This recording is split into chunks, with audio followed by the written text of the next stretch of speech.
MLC కవిత కీలక వ్యాఖ్యలు చేశారు. తనది కేసీఆర్ పక్షం కాదని ప్రజల పక్షమని స్పష్టం చేశారు.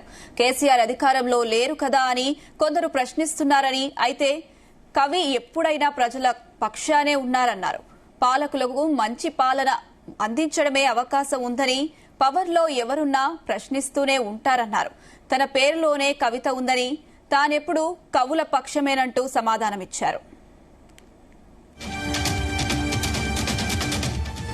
తెలంగాణ అమరవీరుల పేరు మాత్రం కార్యక్రమానికి పెట్టము అనేటటువంటి పరిపాలన జరుగుతున్నటువంటి రోజు కాబట్టి ఖచ్చితంగా జరుగుతున్నటువంటి ప్రతి మోసం మీద మనం గలం విప్పాలి.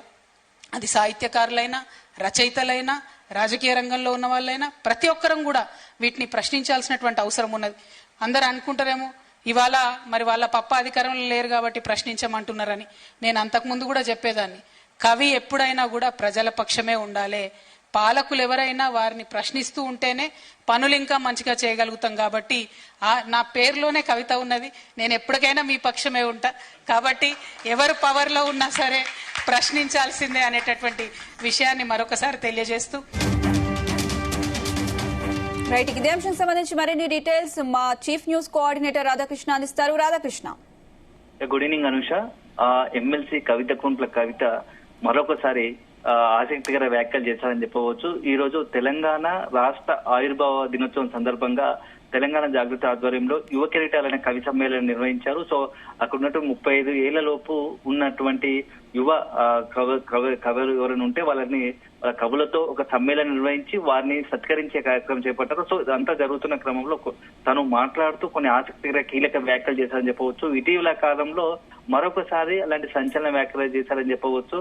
ఎందుకంటే కవుల పైన బాధ్యత ఎక్కువ ఉంటుంది. సమాజంలో మార్పుల పైన, సమాజంలో ఏదైనా చెడు అంటే ప్రభుత్వాలు పాలన కావచ్చు, ఇతర ప్రభుత్వాలు నడిపే అధినేతలు కావచ్చు వక్ర మార్గం పడుతున్నప్పుడు ఆ కవులు వాళ్ళని సమాజాన్ని చైతన్యపరచడంతో పాటు గురుతర బాధ్యత ఉంటుందని చెప్పారు.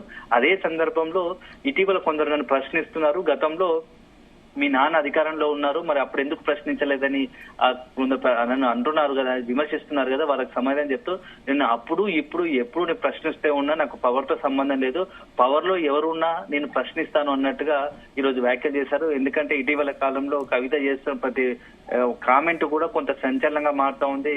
ఎందుకంటే ఇటీవల పరిణామాలు చూస్తాము, కవిత లేఖ తర్వాత ఆ రోజుకు ఒక నాటకీయ పరిణామం జరుగుతుంది. ఇటీవల కాలం జాగృతి ద్వారా యాక్టివేట్ అయ్యి పెద్ద ఎత్తున సమావేశాలు నిర్వహిస్తా ఉంది, మీటింగ్లు వరుసపెట్టి జిల్లా పర్యటన చేస్తూ సమావేశాలు నిర్వహిస్తా ఉంది. సో ఇవాళ యువ కిరీటాల కవి సమ్మేళనం కూడా అలాంటి వ్యాఖ్యలు చేశారు.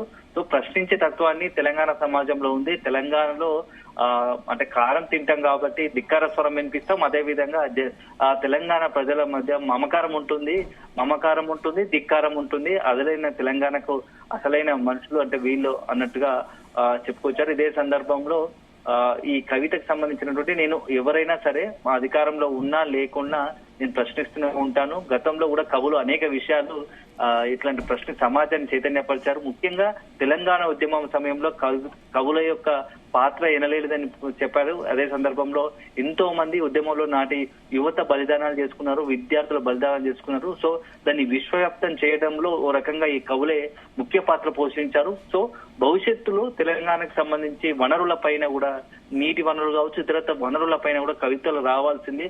ఎందుకంటే తెలంగాణ వనరుల సంరక్షణ ధ్యేయంగా కూడా కవులు తమంతో తోడ్పాటు అందించాలని చెప్పేసి కవిత వాళ్ళని కోరారు. అదే సందర్భంలో ఇలాంటి వ్యాఖ్యలు చేయడం ఇప్పుడు ఆసక్తికరంగా మరి అంటే తను ఎప్పుడు ప్రశ్నిస్తూనే ఉన్నారు. సో ఇప్పుడు బహిర్గతం అయింది. కానీ నేను ఆనాడు కూడా గతంలో బీఆర్ఎస్ అధికారంలో ఉన్న మా తండ్రి కేసీఆర్ అధినేత బీఆర్ఎస్ అధినేత తండ్రి అధికారంలో ఉన్నప్పుడు కూడా అప్పుడు కూడా నేను కొన్ని సందర్భాల్లో ప్రశ్నించాను, ఇప్పుడు కూడా ప్రశ్నిస్తాను. ఎప్పుడు ప్రశ్నించే తత్వాన్ని నేను ఎప్పుడు మరవను. పవర్ తో నాకు సంబంధం లేదు, పవర్ లో ఎవరున్నా ప్రశ్నిస్తూనే ఉంటారని చెప్పేసి కూడా ఈ రోజు యువ కవి సమ్మేళనంలో చెప్పారు. సో మరొకసారి తన గొంతుగా స్పష్టంగా ప్రజల పక్షాన ఉంటానని చెప్పేసి కవిత చెప్పకనే చెప్పారనుకోవచ్చు. ఎందుకంటే ఇటీవల కాలంలో మేడే రోజు కూడా ఇలాంటి వ్యాఖ్యలు చేశారు. మేడే రోజు కూడా దాదాపుగా ఏంటంటే దాదాపు తెలంగాణ ఏర్పడి దశాబ్ద కాలం అవుతా ఉంది. దశాబ్ద తర్వాత కూడా తెలంగాణలో సామాజిక తెలంగాణ, అదేవిధంగా ఆర్థిక అసమానత తొలగలేదు. సో ద్రవ్యోల్బణం, అదేవిధంగా ఈ యొక్క తలసరి ఆదాయంలో వ్యత్యాసం ఉంది. ఇవన్నీ చూస్తుంటే కూడా ఇంకా సామాజిక తెలంగాణ ఏర్పడలేదని చెప్పేసి మేడే ఫస్ట్ రోజు చేశారు. సో గత నెల రోజుల తర్వాత మరోసారి అలాంటి వ్యాఖ్యలు చేశారు. ఈ ప్రశ్నించే తత్వాన్ని నేను ఎప్పుడూ వీడను, పవర్ లో ఎవరున్నా సరే ప్రశ్నిస్తాను అంటూనే ఈ రోజు కవిత చెప్పడానికి ఒక సంచలనంగా మారిందని చెప్పవచ్చు Anusha. Right Radhakrishna, thank you.